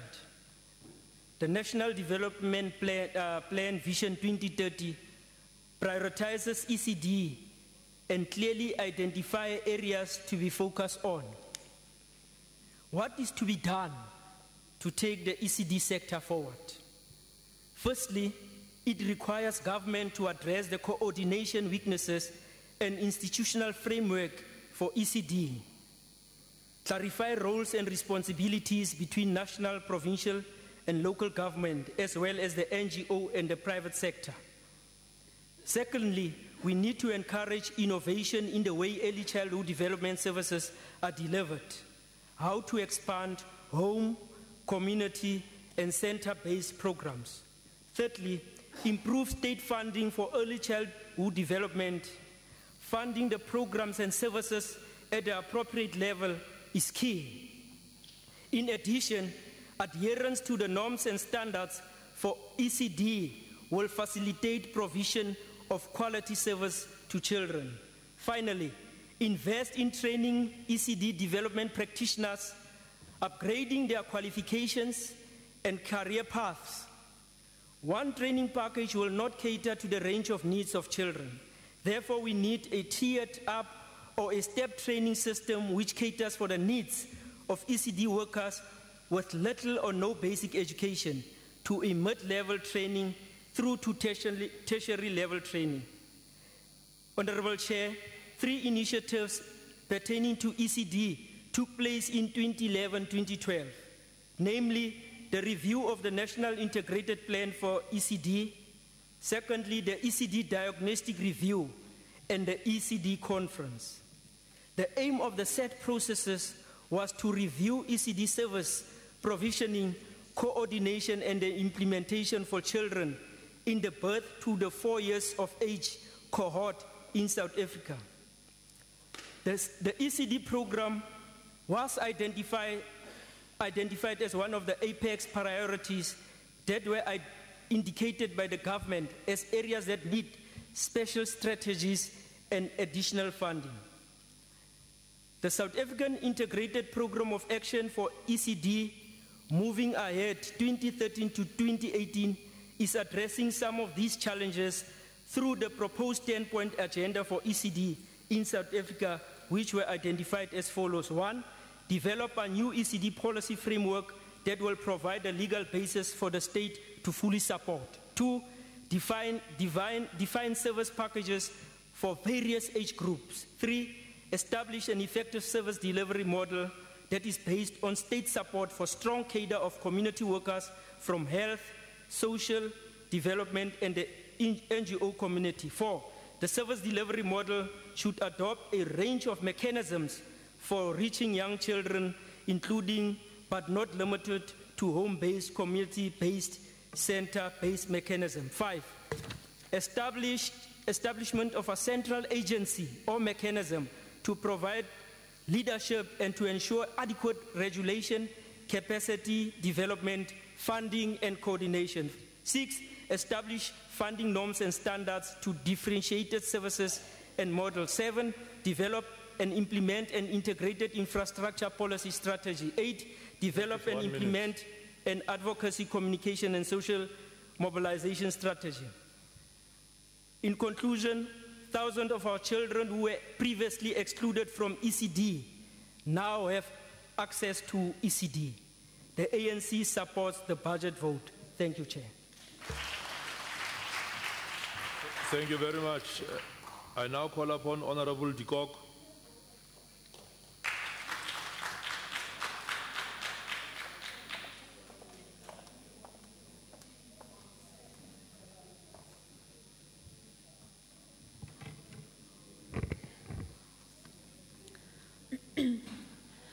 Agbare voorsitter, agbare minister en onderminister van sosiale ontwikkeling, agbare voorsitter van die portefeulje komitee op sosiale ontwikkeling, agbare lede, dames en here. Dit is vandag vir my 'n groot voorreg om deel te kan neem aan hierdie begrotingsdebat. Die begroting van sosiale ontwikkeling raak verskeie kwessies aan wat my na in die hart lê. Dit sluit in die rol van maatskaplike werkers, die rol van nie-regeringsorganisasies wat hulle speel, veral in terme van gesinsgeweld en middelmisbruik en hoe hierdie aspekte inskakel by die nasionale ontwikkelingsplan. Die visie van hierdie departement is om 'n omgee samelewing te skep, een waar alle Suid-Afrikaners geïntegreerde sosiale dienste kan bekom. Soortgelyk is die visie van die DA, oopgeleentheid samelewing vir almal, waar almal die geleentheid het om te word dit wat hulle as waardevol beskou. En beide hierdie twee visies onderskryf dit waarvoor die nasionale ontwikkelingsplan voorstel of oor praat, dat die departement moet mense beskerm teen armoede, maar ook uiteindelik uit armoede uitlig. Now, in order to protect South Africans from poverty, this department is allocating approximately 120 billion to social grants. It constitutes 95% of this department's budget, and it is an initiative that the DA supports because it is a constitutional imperative. However, that leaves a mere 5% a mere 5% of the budget for rendering social services other than the distribution of grants. And this is problematic. It is problematic because the role of the department is not only to protect people, it is to actually release people from poverty. This said, it does not mean that this department should engage in employment-generating projects. Way too much money is being spent on these projects, and they often fail because this department does not have the capacity and the expertise. They are best dealt with by departments in the economic cluster in partnership with the private sector. The role of this department is to create a safety net and to address the issues that hamper people from accessing economic opportunities that are presented to them. And currently in this country, we are all politicians, we all go to the rural areas, there's two. It's substance abuse and domestic violence. Alkoholmisbruik en gesinsgeweld is komplekse probleme en ons is dit verskillig aan mense wat daaraan geraak word om 'n professionele diens te kan bekom. Honourable Chairperson, the DA notes the construction of 4 new rehabilitation centres across the country, and we are aware of the millions that are being spent on scholarships for social workers. But if we are really serious about domestic violence, if we are really serious about substance abuse, the Minister must critically examine the relationship this department has with formal NGOs. Because currently this relationship is strained and this negatively impacts the availability of social workers, particularly in rural areas. I think one of the reasons this relationship is strained is because there's a discourse in this country that states that formal NGOs are racially untransformed and they push their own agenda. Round up in 1 minute. And therefore there is a funding bias towards CBOs. Now there's nothing wrong with funding CBOs, but often the unintended consequences is unaccountability and a lack of professional service. We would like to see an increase in funding for formal NGOs, and this should be relatively easy to achieve, maybe not in this term, but in the next financial term, because as the economy grows and more young South Africans become employed, we should see a reduction in the amount of people that are dependent on grants and an increase in the amount of money that we can spend on social services other than social grants. Thank you. Thank you very much. I now call on Honourable B.L. Abrahams.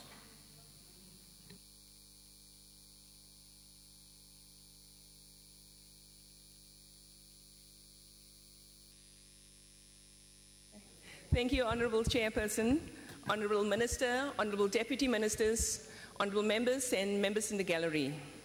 Social crime is not just a South Africa challenge, but worldwide. Substance abuse are very rife in all our communities. Substance abuse knows no color, creed, race or gender. It affects all of us. We need to work together to move South Africa forward in combating substance abuse within our neighborhoods and our communities. The ANC Youth League, as a youth wing of the ANC, resolved in its 23rd National Congress that it will support and be part of a campaign aimed at educating the youth about the dangers of substance abuse. This includes supporting the Department of Social Development Moja campaign by ensuring that it filters down to all levels of society and reaches a wider audience in working together with NGOs and CBOs. The government is working together with all these people in our communities. Any intervention must involve all sectors of the community, as was done in Eldorado Park. And that has led to the changing of lives for the people of Eldorado Park in the government's intervention to rid the area of the scourge of drug abuse. Honourable Chairperson, President Jacob Zuma set up a steering committee, including the then Gauteng Premier, Nombule Mokonyane, and former Police Minister Nathi Mathetwa, to begin intensified law enforcement in Eldorado Park. An integrated special intervention team, which included a police tactical response team, the flying squad, and the provincial officers, was dispatched to the area to increase visibility and hunt down the drug dealers. During this operation, there were vehicle checkpoints, stop searches, and visiting the identified houses of alleged dealers and lolly houses. This was a very successful operation, Chairperson, whereby a total of 1,400 drug-related arrests were made in the period from the President's visit. Honourable Chairperson, a lot was achieved during this operation. We need to have more sustainable programs that can be on a continuous basis on this operation by building our communities into a drug-free society.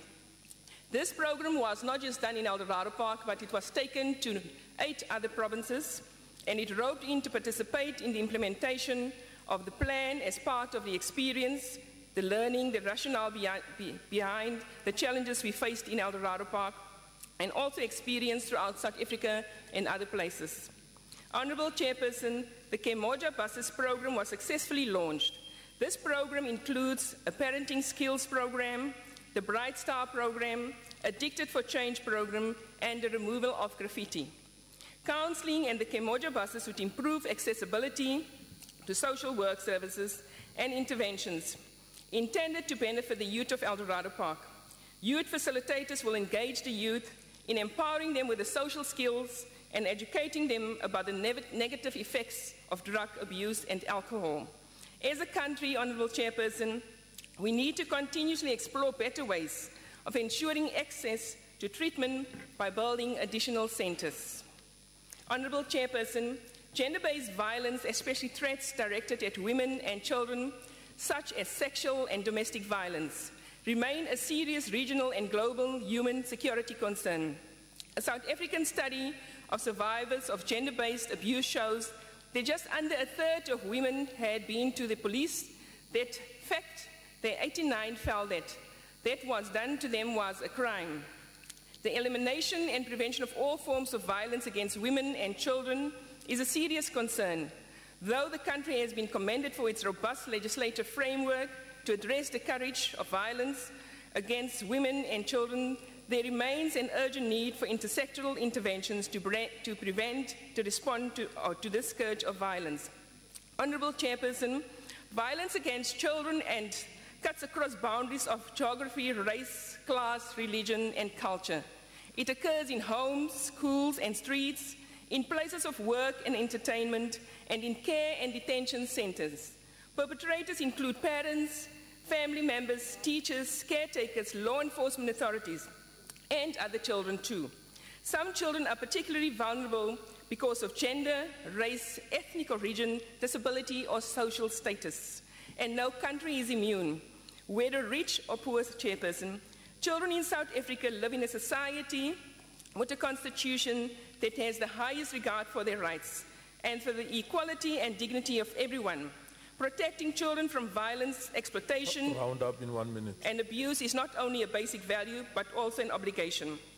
Honourable Chairperson, in the SONA address, the President declared 2014 as the year of the disabled. We need to improve the public transport system, especially the train system. People with a disability cannot access trains as easily as they would like to because there are no ramps. In some instances, there are only a staircase bridge, and that allows you not to cross the rail. We need to do countrywide assessment on disabled people to assess their level of disability. Honourable Minister, we cannot have a one-shoe-fits-all, as you would not find 2 people disabled on the same level. We need to create opportunities for people that's disabled so that they can be independent and not interdependent. I'd like to quote our Honourable President Mandela. Open quote, safety and security don't just happen, they are the result of collective consensus and public investment. We owe our children, the most vulnerable citizens in our society, a life free of violence and fear. The ANC supports this budget. Thank you. Thank you very much. I now have the pleasure to call Honourable VP Mogoti.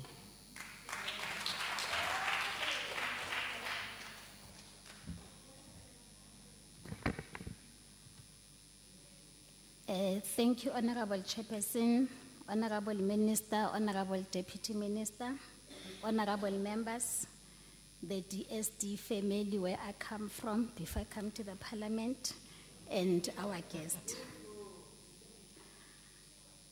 Deputy Minister, I would like to share what you just said that empower me. I'm a mother of the child with a learning disability, so I'm in the right committee to assist these kids.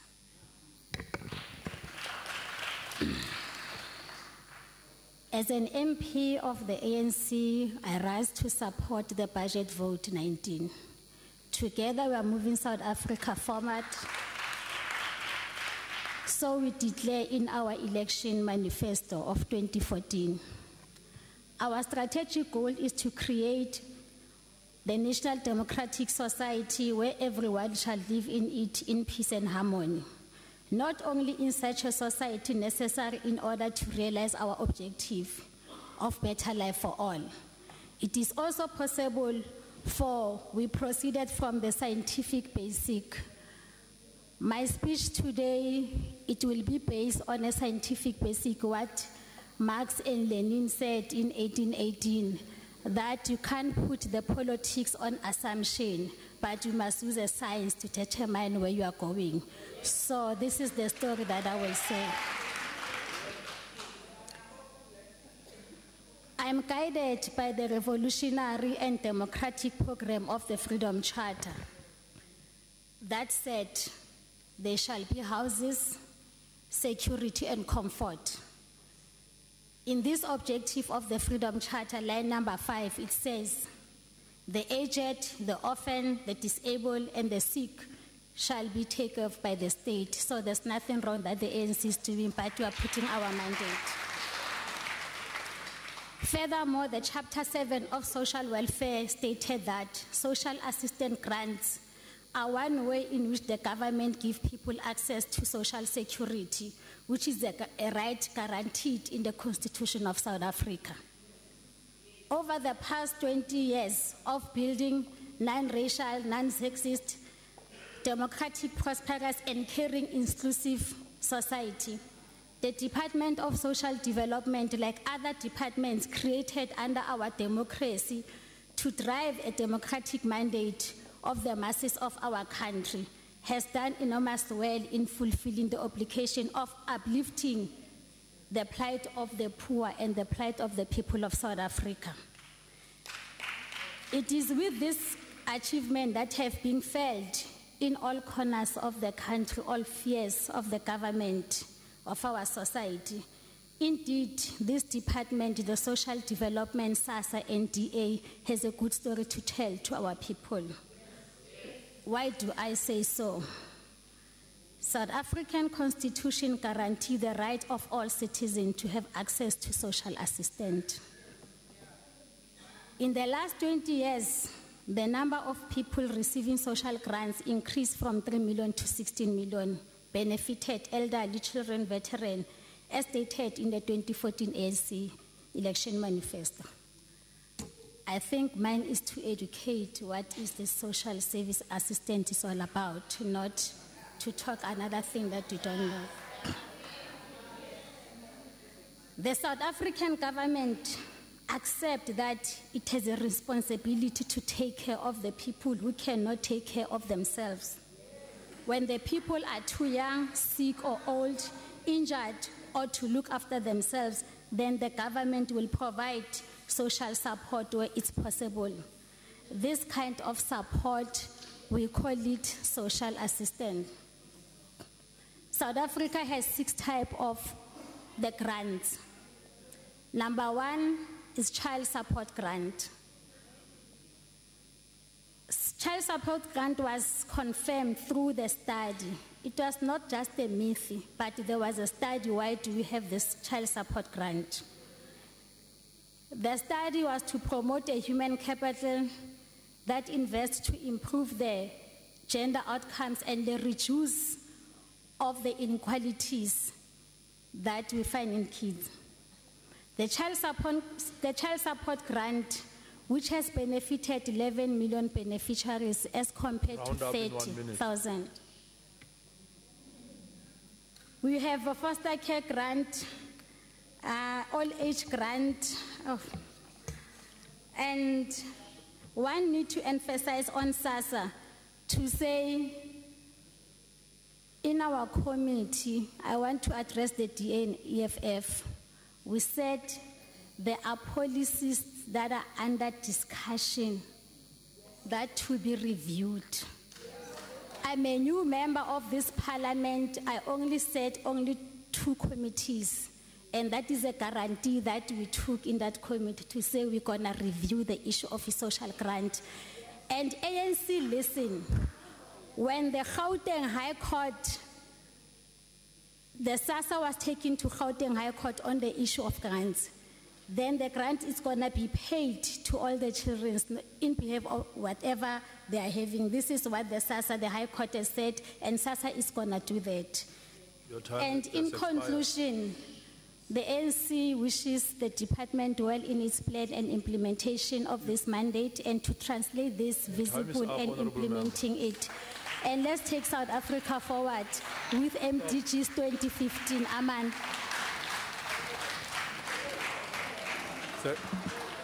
Thank you, Honorable Member. I now call Honorable E.R. Wilson.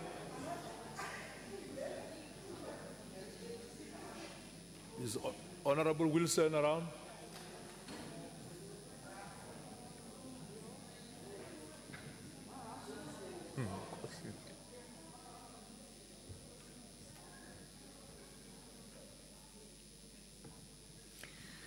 Thank you, Chair. Honourable Minister, members of the Fifth Parliament, Deputy Ministers, fellow South Africans, it is much harder for children who are born into poverty or disadvantage or whose family structures have collapsed to use their talents and seize opportunities later in life. That is why the DA believes the state has a duty to ensure that all people have equal access to opportunity and they are all equipped with the tools they need to use those opportunities. This must start from childhood.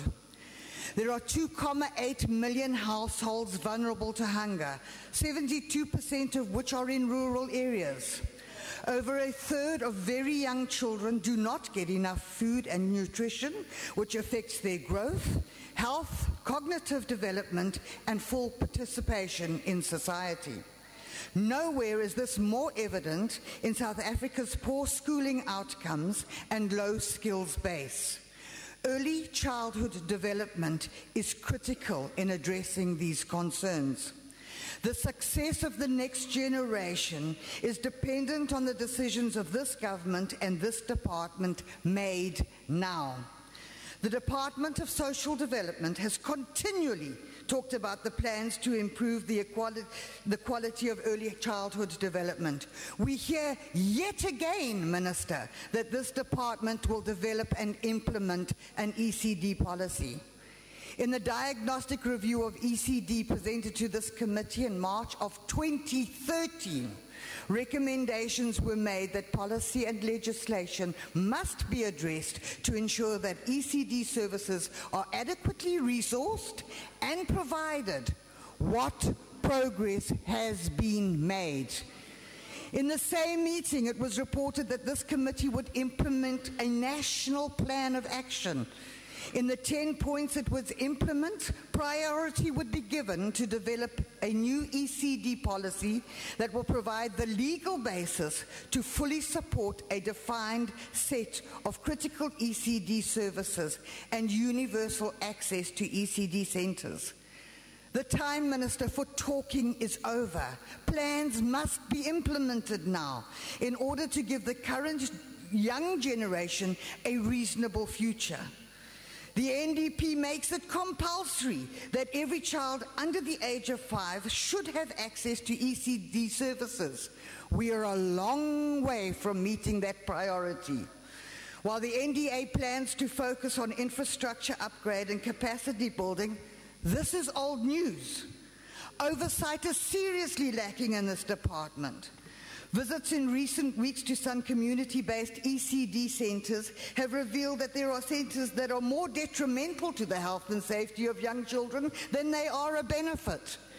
Infrastructure is collapsing or non-existent. Many do not have access to running water, toilets, even the basics. There are no cooking facilities, nothing in the way of stimulation materials or adequate playing facilities. Qualifications of caregivers were seriously questionable, and several could not advise when last a social worker or a representative of the Department of Social Services had even visited. Plans by the NDA to improve 375 ECD sites over the next 5 years translates to 77 per year. This is not acceptable. Which sites are prioritized and when and at what cost? This is unclear. What progress is being made by the DSD and the NDA as a collective, and where does the accountability lie? There is a serious lack of integration between the agency's performance targets and the DSD mandate. Honourable Minister, we call upon you to address this lack of convergence between the NDA and the Department of Social Development. There is no coordination with regards to proposals and points of departures in several areas, including early childhood development, which has resulted in confusion, ineffective management and the collapse of essential services to communities. Minister, let us forget Jan van Riebeck. This government has had 20 years. You have had 20 years to address and rectify the unfortunate legacies of the past. We still face... Honourable members. Order. We still face corruption, inefficiency and ineptitude. Order, honourable members. Jan van Riebeck's alleged corruption does not justify the corruption and management of this. Your time is up, honourable members. Let us stop making excuses for poor performance. Thank you. Thank you very much. Order. Order. Order, honourable members. I now call upon Honourable H.H. Malchus.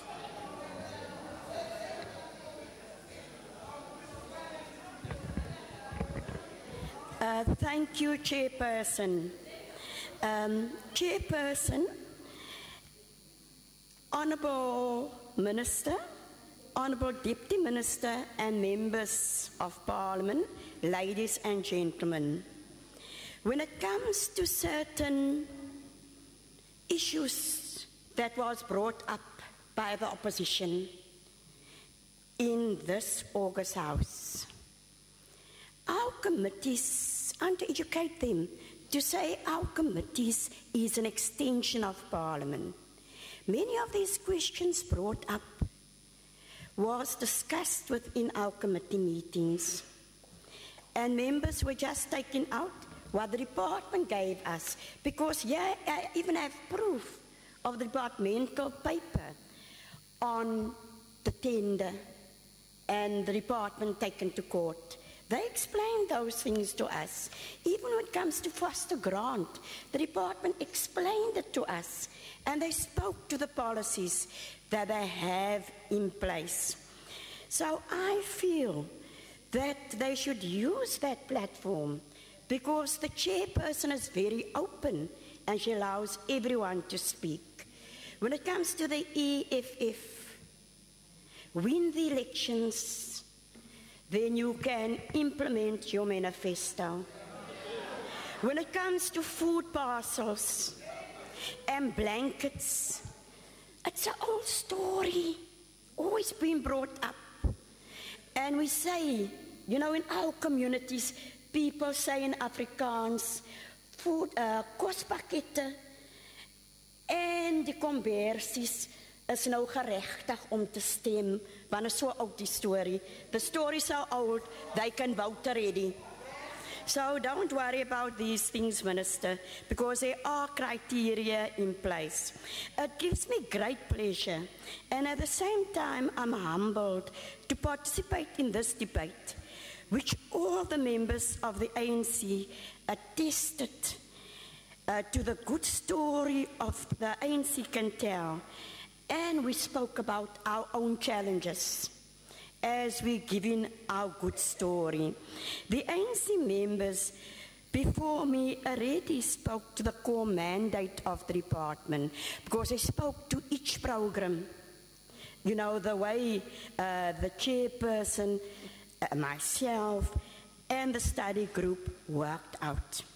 And we know when it comes to the core function of the department, this is a constitutional imperative.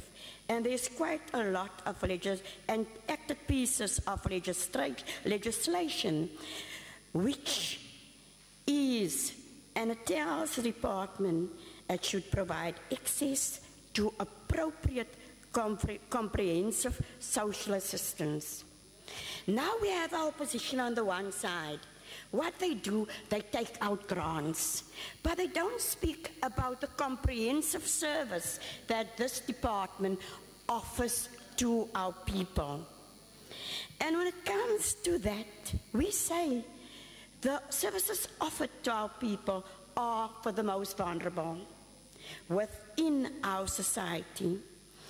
And the department itself gives the appropriate care, basic nutrition, shelter, health care, because it's an integrated approach, social service, and normally I refer to it as a basket of services that's given to children, including youth and people with disabilities. So let us not just speak to grants, it's a basket of services. Chairperson, according to the Freedom Charter of the Congress, and I'm speaking about the True Congress of 1955, it says South Africa belongs to all who lives in it, black and white. And when it comes to South Africa is governed by the ANC, and that includes Western Cape too. And South Africa, including Western Cape, belongs to the ANC. And the minister sitting there, our minister, is an ANC minister. And she is in charge of the whole of South Africa. Not only of 8 provinces, she's in charge of 9 provinces. And that we have to say to you. Chairperson, speaking to the introduction of the Mangaung resolutions, to announce that statement, South Africa belongs to all that live in it. The goal of the ANC, as outlined in the strategy and tactics of 2007 states, our strategy for social transformation must seek to empower people to lift themselves out of poverty while creating adequate social nets to protect the most vulnerable in our society. Therefore, in concluding the above point, our goal as the ANC members to realize our objectives within the strategy and tactics document is our oversight function that will ensure that the ANC government of South Africa, I'm not leaving out provinces, that's I say of South Africa, implements a comprehensive program, not only grants, a comprehensive program that focuses on the triple challenges faced by the most vulnerable persons in our society and addresses the challenges of poverty, inequality, underdevelopment. I'm speaking again to the triple challenges, which are based on advancing, defending human rights embraced in the Bill of Rights in our Constitution. And I think Mama Kapa, Honorable Mama Kapa, spoke so ably to it when she gave that political background, and she put everything when it comes to social development into context. But I would like to say, I wouldn't like to be the prophet of gloom and doom, because significant strides have been made in fighting poverty.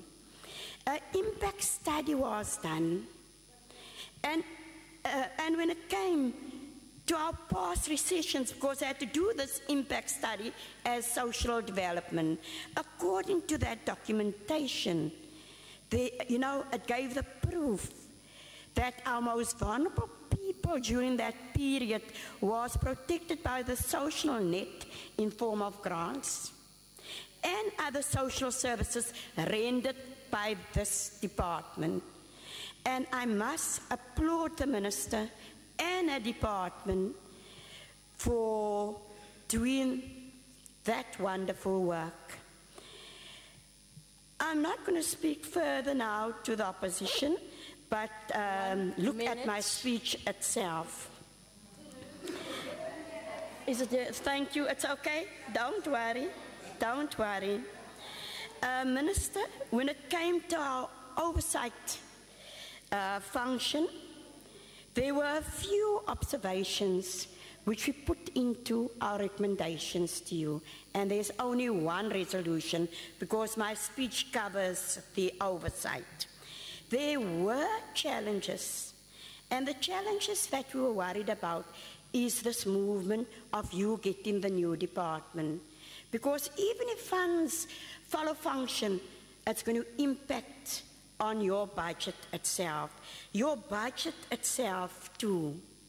We'll have to look at it when it comes to the annual report in September, that we could see how could we work on that. And just that loose arrangements when it comes to the sister departments, tie them down because they help in this department with the work. Honorable Member. And when it comes, I'm just going to conclude, when it comes to our NGOs and MPOs, Honorable Member. All right, fine, I'll stop there. But we in the committee itself and the ANC support this budget. Thank you.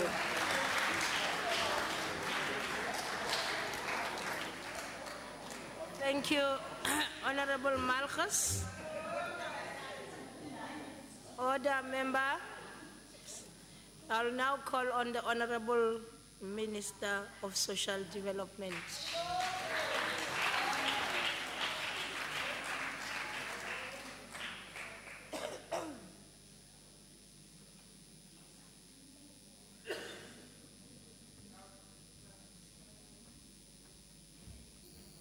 Thank you very much, Chairperson. Let me firstly thank my parents for attending this budget debate. And then secondly, thank all members for their participation, and thank more particularly those that support the budget vote.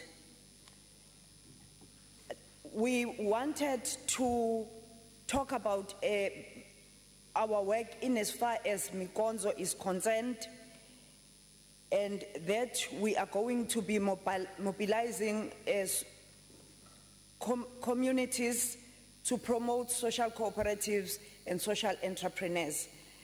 This comes from what has happened in Brazil, and it has been approved by Cabinet, and we are moving forward with our work, and we will be working to ensure that we implement this program.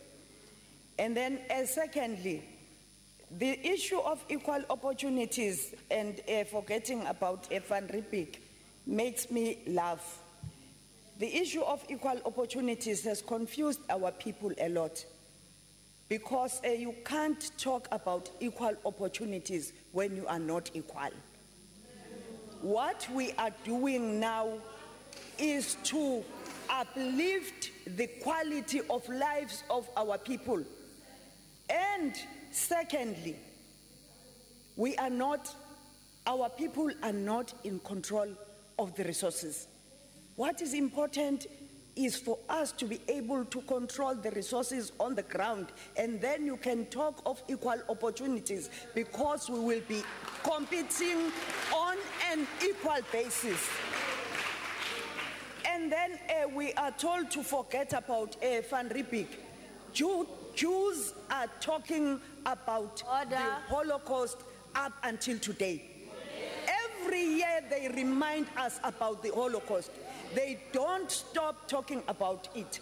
We can forgive, but forgetting, never. We will be committing a big mistake.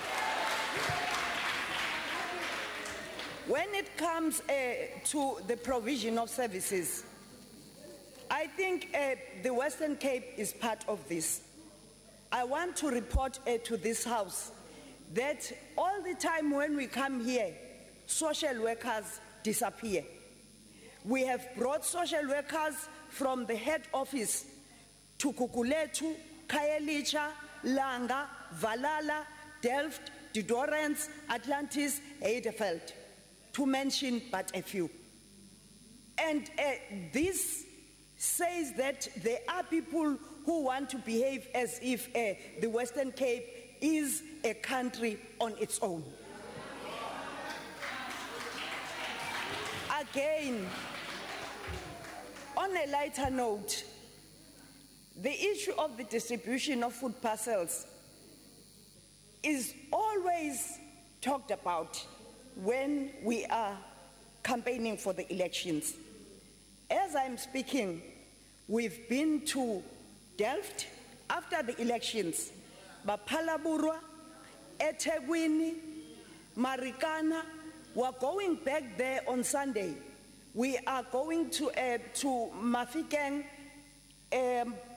on the 18th, and the Deputy Minister will be in Titibe village in Limpopo. So we are out there to ensure that we fight poverty. But ngesintu.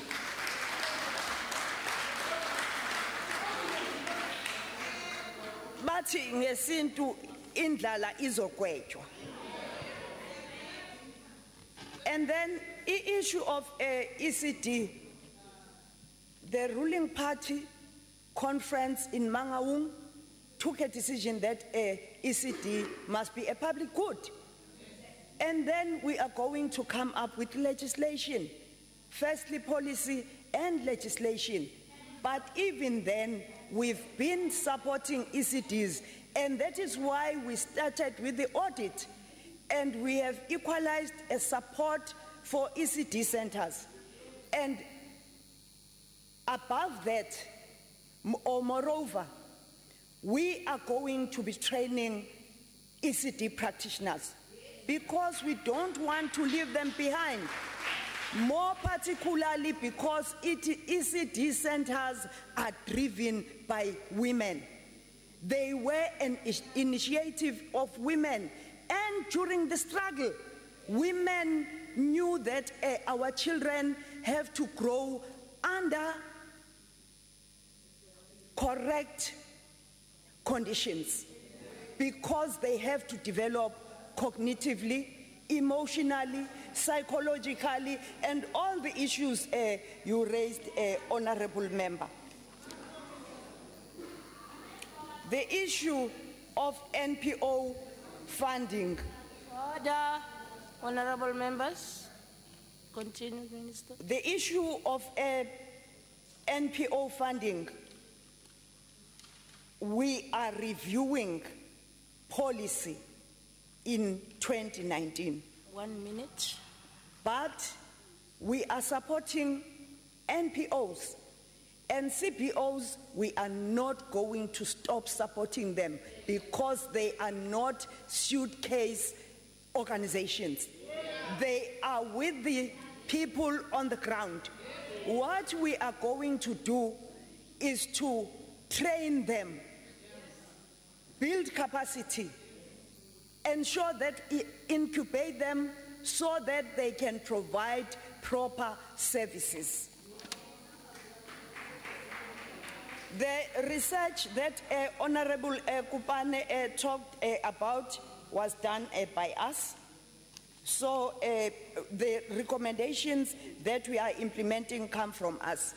The issue of universalization again comes from the ruling party.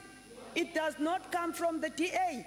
And the pioneers of the campaign were Obabum Kocho, the late Babum Kocho, and the Committee of Older Persons. So we should not claim victories of other people. Thank in you, 2016, we are implementing Your time this. has expired. Thank you very much, Chairperson.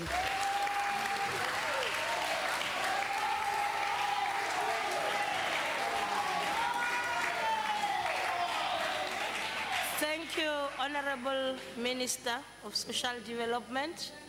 Order, order, Honorable Members.